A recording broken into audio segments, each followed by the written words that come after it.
is, folks. During the day, he plays in movies like Wake Island and A Bell for Adano. But in his off hours, he's a gentleman farmer. Yeah. And on my farm, I got the smartest little hen you ever saw. This hen lays an egg every Monday, Tuesday, Wednesday, and Thursday. But on Friday, she lays 3 eggs. She likes the weekend off. The American Meat Institute presents William Bendix in The Life of Riley.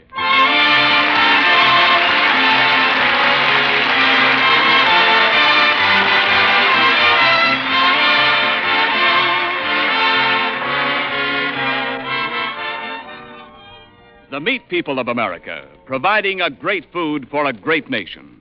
5 million farmers and ranchers raising fine meat animals. 600,000 men and women in more than 3,500 meat packing plants. 400,000 meat retailers, all doing their level best to fill your daily needs.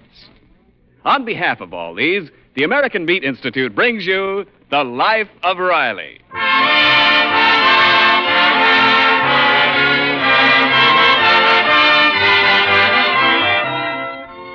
Well, if peace and quiet ever reign in war worker Chester A. Riley's little California bungalow, leave it to Riley to change the status quo. And right now, something seems to be brewing as we find Riley, his wife Peg, and daughter Babs holding a family council in the kitchen. Now, let's get down to the naked facts.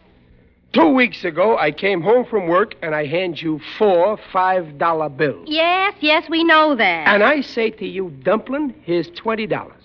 Go out and buy yourself a new mink fur piece. Because the rabbit in your old mink fur piece is getting bald. Oh. Yes, Daddy, I remember seeing you give Mother the money. Okay. When I gave you the dough, Peg, what did you do with it? I told you I put it away in the cupboard here in the cream jug. Cream jug? You mean the half and half jug? We ain't tasted cream in 2 years. All right. Okay, now we're getting somewhere. You say you didn't look in the cream jug again until this morning? Yes, and there are only 3 $5 bills. So $5 is missing. Daddy, are you sure you gave Mother $20? That's right. I didn't count it. I just took your word for it. I'm positive I gave you $20. 4 $5 bills. You know me. I never forget a face. What's that got to do with the money? Well, Abraham Lincoln's face was on every one of the 4 bills. Well, where did the $5 get to? Now, let's use logic. You didn't take it, Peg. Babs didn't take it. I didn't take it. I got it. A burglar took it. Oh, don't be silly, Riley. If a burglar did it, why didn't he take all the money? Well, maybe he figured it would put him in a higher income tax bracket. Oh, Daddy, burglars don't pay income tax. They don't? They can go to jail for it. Oh, yeah, I see what you mean. Now, let's get logical, Peg. We didn't take it. A burglar didn't take it. Your Uncle Baxter is back east. Hey, maybe Junior took it. Oh, Riley. Why, Junior wouldn't steal. You know that. Of course not. I ain't saying Junior stole it. He probably just took it when we weren't looking. And forgot to tell us about it.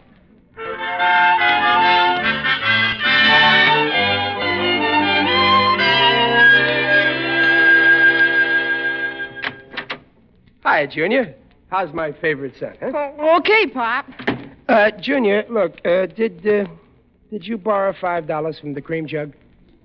Me? Well, no, Pop. That's funny.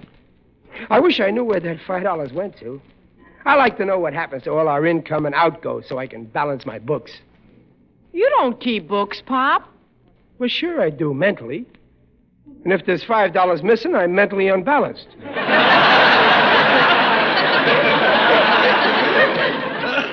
You're sure you didn't take it, huh? Oh, honest, Pop, I wouldn't steal. No, of course you wouldn't. Now I'm talking crazy. Why, us Rileys ain't got a crooked bone in our heads. Figured I even mentioned the matter, huh? Okay, Pop. See you later. Okay. Well, Junior, wait a minute. What's that you got in that box there? Well, this? Yeah. Oh, just a basketball. I'll see you later. Oh, wait a minute. A basketball? Let me get a feel of that, huh? Boy, I ain't had one of these in my hand since I played for good old NYU. NYU? Huh? Pop, you never went to college. Oh, this NYU was the New York Upholsterers. We played in the Industrial League. Oh, boy, this reminds me of the old days. I used to dribble the ball right down the floor, fast as a pussycat. Dribble Puss Rally, they called me. Oh, yeah, I bet you were good, Pop. Can I have the ball now? Hey, this is a pretty good basketball. Brand new, too. Where'd you get it? Well, it's for my club's game tonight. Give me the ball, Pop. You might bust it. Look, it's still got the price tag on it. Price tag? Yeah. Says $4.95. That's almost $5. Junior, where did you get $5 to buy a new basketball? Huh? Well, I can't tell you, Pop, but... Junior, you took it from the cream jug. Junior! No, I didn't. Look at you. I can see guilty written all over your face. Guilty. No,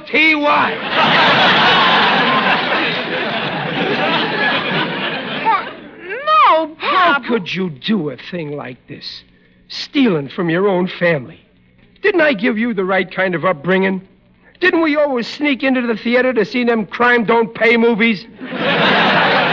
And this is how you repay me. Oh, Pop, I didn't take the money. I'm ashamed of you, Junior. To think that on Christmas I thought enough of you to give you my ruby ring that's been in my family for 100 years. But you don't deserve to wear it. Pop, will you listen to me? I don't want to hear no more. Now, go to your room and stay there. Look, Pop, whatever you decide to do with me, you... Never mind that. I've already decided what to do with you as soon as I talk it over with your mother.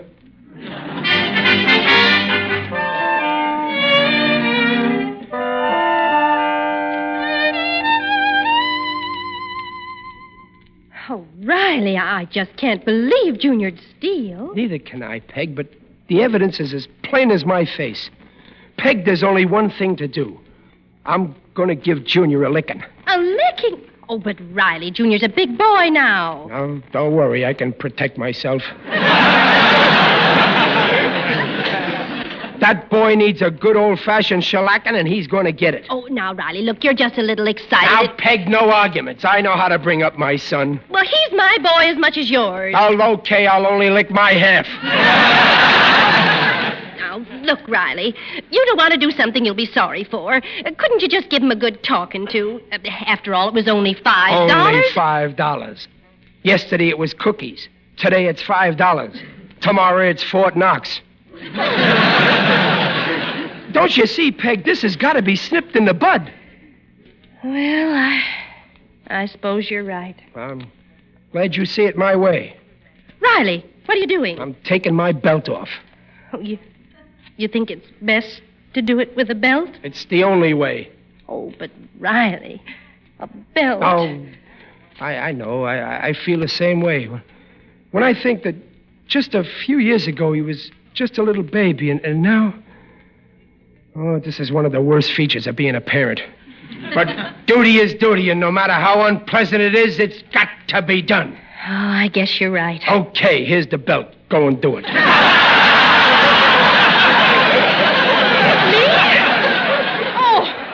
Oh, no, Riley. No, not me. No, Peg. This is no time to get soft-hearted. You gotta be strong.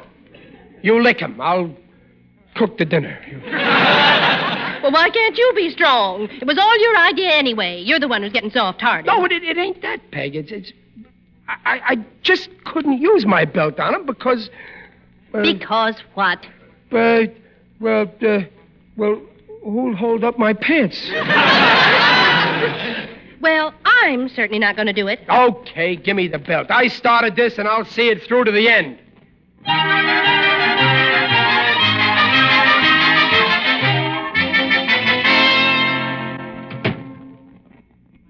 Well, Junior, I'm giving you your last chance. Are you ready to confess you took the $5? I didn't take it. Okay, that settles it. You're getting a licking. Bend over. All right.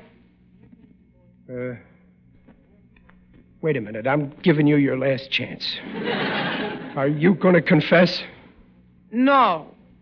Okay, that settles it. No more talk. Bend over. I'm bending over. Wait a minute. I'm giving you your last chance. Did you take the money? Come on, Junior, cooperate.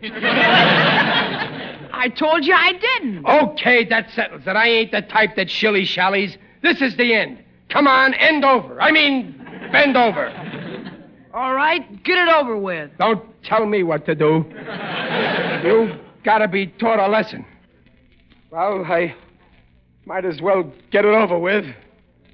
Why don't you say something? What do you want me to say? Anything, Sonny, as long as you make me mad. I've got nothing to say. Trying to braze it out, huh? Okay, you better hold on to something because this is going to hurt, Junior. Okay, here it comes.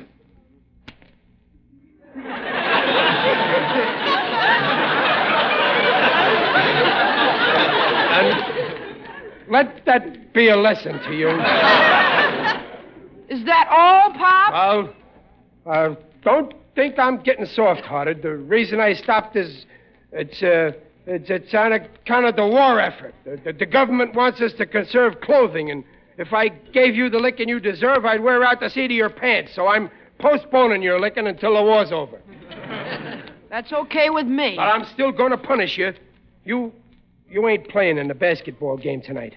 Oh, no, Papa. I gotta play tonight for the championship. You heard me. No basketball tonight, and no more basketball this season. But, Pop... You're going to spend your spare time working and earning enough money to pay back the $5 you took. Oh, I'll do anything you say, Pop, but please let me play tonight, please. Just tonight. No. It's time you learned that people have to pay for the mistakes they make. And if I ever catch you doing a thing like this again, you and me are through. Now put that in your pipe and smoke it. And don't ever let me catch you smoking.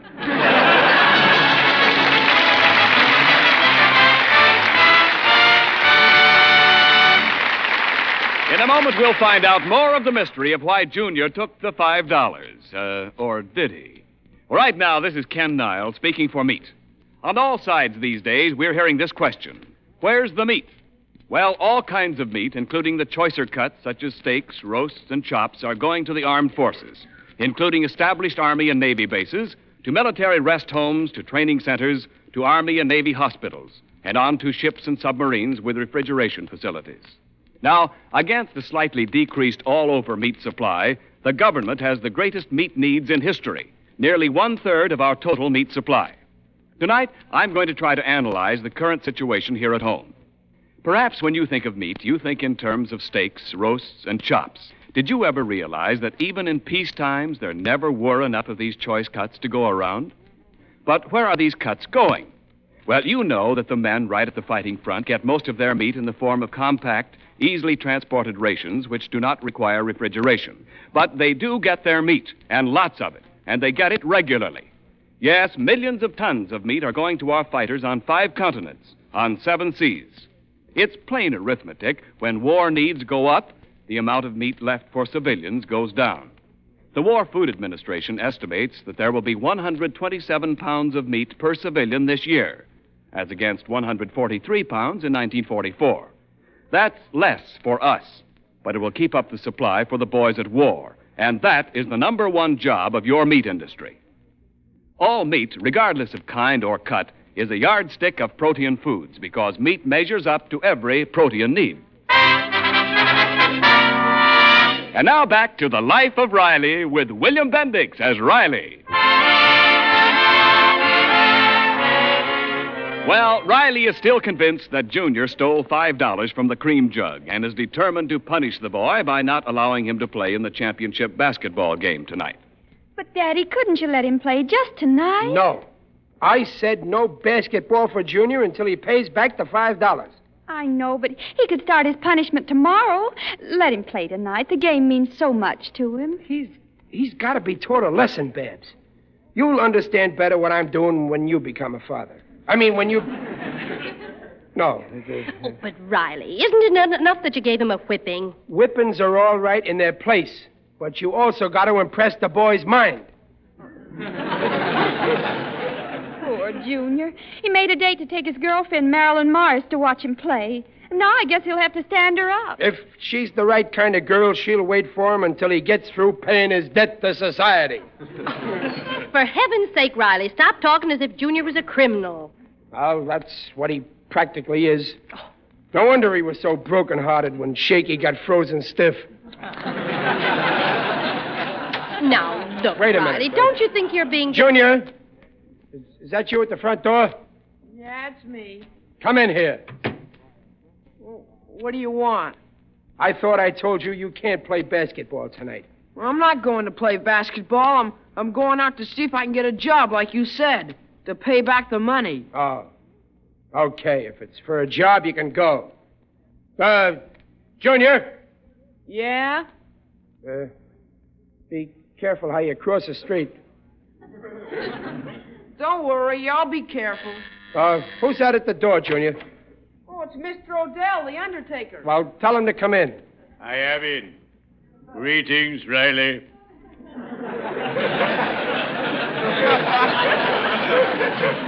How are you, Digger? How's with the undertaker, huh? How do you do, Mrs. Riley? Hello, Mr. Odell. Babs, Hello? you're all looking fine. Very natural. Thank you. Will you excuse us, Mr. Odell? Well, come on, Babs. We better do the dishes, dear, if we're going to the movies tonight. Movies. That's all the ladies think about. I'm very fond of the cinema myself. Riley, did you happen to see a film called Arsenic and Old Lace? Well, no, Digger. Don't miss it. It's about two old ladies who poisoned 12 men and buried them in the cellar. I sat through it twice. It was awfully gay. It must have been. Well, what brings you here, Digger? Oh, I've come to cheer you up in your hour of need. Riley, why didn't you tell me Well, tell you what, Digger. that you had to pawn this valuable ruby ring Digger! My family ring. Where did you get it? in Tubbins' pawn shop? I knew you wouldn't part with this ring unless you were destitute. Why didn't you tell me you were heading for the poorhouse? I'd have given you a helping hand. I didn't pawn this ring. I gave it to Junior. He pawned it. That kid, if it ain't one thing, it's another. Yes, boys can be very annoying. They annoy me constantly. Lately, half a dozen young hoodlums have disturbed me at my work by gathering in the doorway of my place of business and chanting a song. Well, why should that bother you? They always sing, "Don't fence me in." Well, Riley, I am glad to see that you're not flat on your back. Financially, that is. Well, I must be running along Oh, now. yeah. Well, thanks for everything, Digger. I'm a little short of cash right now. I'll pay you what I owe you for the ring tomorrow. Oh, it's only $5. Take your time, Riley. Digby Odell is always glad to carry his friends. Cheerio. Peg. Come here, quick. Yes? What's the matter, Riley? Peg, look at this. Oh, it's your ruby ring. The one you gave Junior. Yeah. And how does he show his ungratitude? By hocking it in the pawn shop. Oh, no. First he steals a $5 bill, but he couldn't hock that. So now he's pawning the family jewels. He's disgraced us. Now, wait a minute. Oh, Riley. I can't get over it. Pawning the family ring for $5. He ain't even smart. When I was a boy, I used to get 7 for. Oh, wait a minute. Junior got $5 for this ring. Yeah? Well, there's something funny about all this.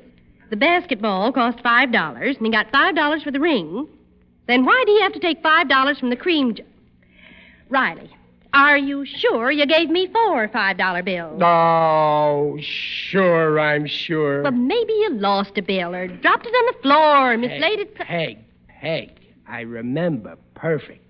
Why, I was wearing the suit I got on now. I had the 4 $5 bills in the little watch pocket so I wouldn't lose them. I remember giving it to you. I put 2 fingers in my little pocket like this, and I pulled the money out like that. What's that you took out of your pocket? That's nothing. Nothing. Don't say nothing. I saw something green. Now, what is it? That's a piece of lettuce. I couldn't finish my lunch, but Let me see that, Riley. well... It's a $5 bill. So you did have it all the time, and you accused Junior of being... No, Peg. There's a lot of $5 bills. The Mint is having a big year. They're making a lot of money. Riley, that's the $5 bill you accused Junior of stealing, and you might just as well admit it. Yeah, I guess it is. What a revolting development this is. I said he didn't take it, but you wouldn't listen. Oh, no, you had to go ahead and call him a thief and ruin his basketball game. I'm a failure as a father. Well, what are you going to do about it? I'm a problem parent. Peg, do you think he'll ever forgive me? You'd better do something, and right away, too. Yeah. Junior. Junior, darling. He's not here. You made him go and get a job to pay back money he didn't take. Oh, yeah, that's right. I gotta find him. I gotta... Oh, maybe that's him now. It's you, Marilyn. Well, come in. I want to speak to you, Mr. Riley. Who is it, Riley? Oh, it's Marilyn Morris, Junior's little friend. Junior's fiancé. Junior's fiancé. Excuse me, Marilyn, but isn't it a little late for a 12-year-old girl to be out? 12 and a half. Pardon me, madam. Well, hello there, Marilyn. Was anything wrong? Plenty. Mr. Riley, after what you did to Junior, I think you're the meanest man in the world. Well, Accusing your own son of being a thief and stopping him from playing basketball. And giving him a beating besides. What? You mean to say he beat Junior? With a leather belt. Mrs. Riley, I don't see how you can live with this man. Oh, Marilyn. You shouldn't say things like that about Mr. Riley. I have a right to criticize as his future daughter-in-law. You sound more like a mother-in-law.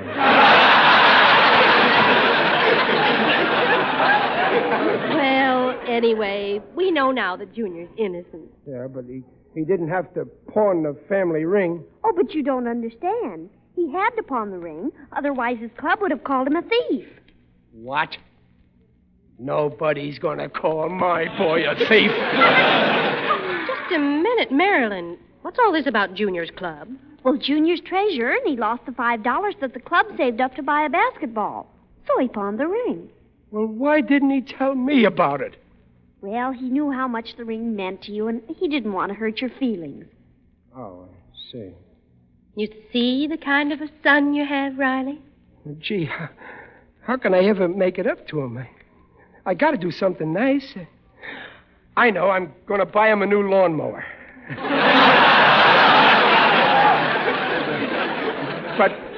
But all this wouldn't have happened if he'd come to me for the $5 in the first place. Well, that's what he should have done. But Junior isn't always as bright as he should be. A lot like his father. He's my boy, all right. Well, he may improve. Oh, gosh, I'm glad it's all settled. Oh, but it isn't. You're forgetting about Junior. He can't play in the game tonight. You made him take a job. Well, he can quit, can't he? The game ain't started yet. Where's Junior working? 120 Magnolia Avenue. He's got a hard job, too. Never mind. He ain't going to do it. Marilyn, you go down to the gym and tell the coach Junior's playing tonight. Okay. We'll go and get Junior and have him down at the gym in less than a jiffy. Come on, Peg. I'm ready. Wait a minute. I almost forgot. Where's my belt? What do you want with your belt? I'm going to give it to Junior. What? I'm going to give it to Junior, and then I'll bend over.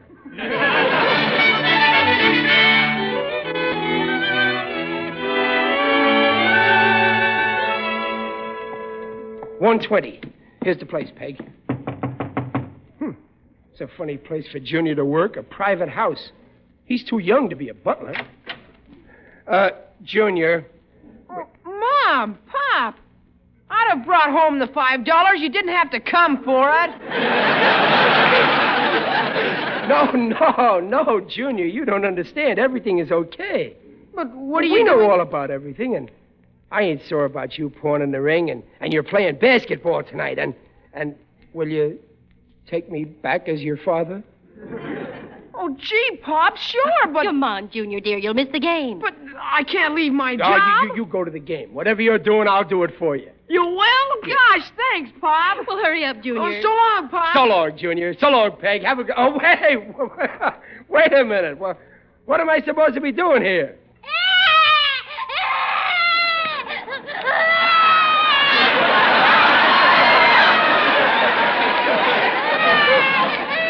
That's it, Pop. But that's a baby. Yeah, I got a job minding the Reese's baby. They went to the basketball game. I can't mind this baby. This ain't my type of work. I'm a riveter. Peg, you mind the baby. Oh, no, I'm going to the basketball game. Come on, Junior, dear. So long, Pop. Junior, Peg, don't...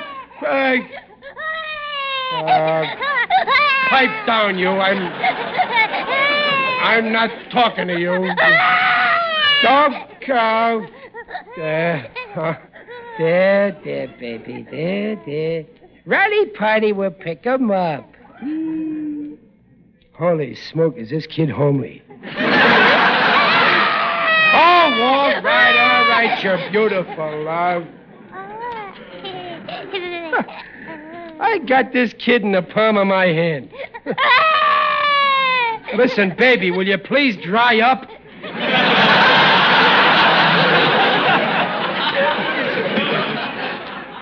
Oh, I know what's wrong with a baby.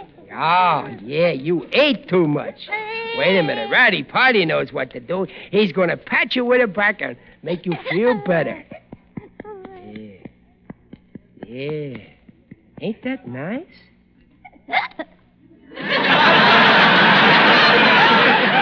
Very low-type kid. Didn't even say excuse me.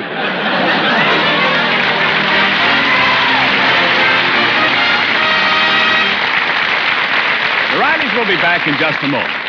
I hope the red stamp situation won't make you women feel you have to give up those good meat breakfasts we've been talking about.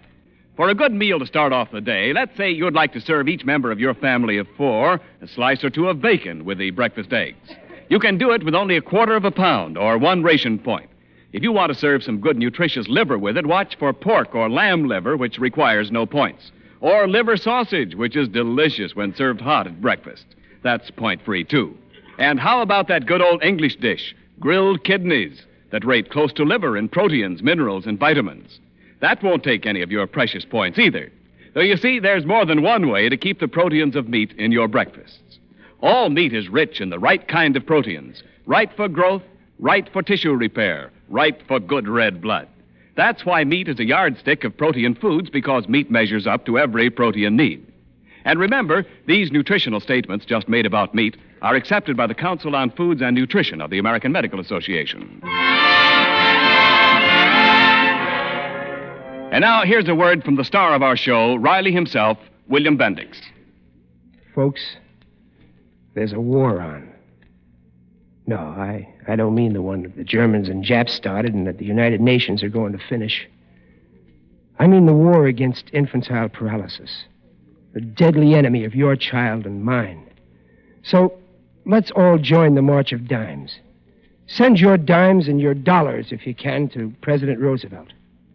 Remember, a dime that you send marching may help a little child to walk. Follow The Life of Riley, starring William Bendix as Riley, and presented by the American Meat Institute next week at the same time. Next week, Riley goes to a lodge initiation, and the results are black, blue, and disastrous. This is Ken Niles saying, see you next week. This is the Blue Network. 7:30 at KECA, Los Angeles.